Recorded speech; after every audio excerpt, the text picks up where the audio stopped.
Mrs. Thompson's Flower Garden Lesson: Kindness and Compassion. Mrs. Thompson lived on Elm Street, in a house with a beautiful garden. Her garden was the pride of the neighbourhood, bursting with colourful flowers and lush green plants.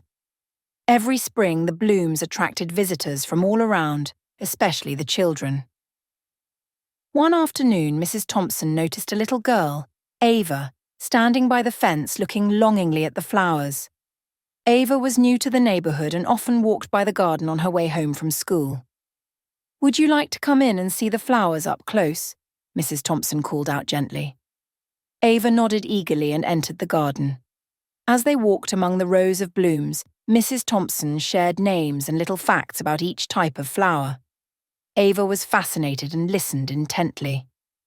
"You know, flowers need a lot of care, water, sunlight, and kindness, just like people," Mrs. Thompson explained.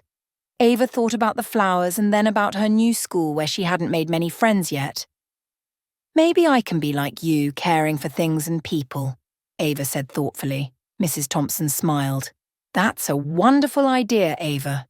Showing kindness makes all the difference, and it makes you feel good too."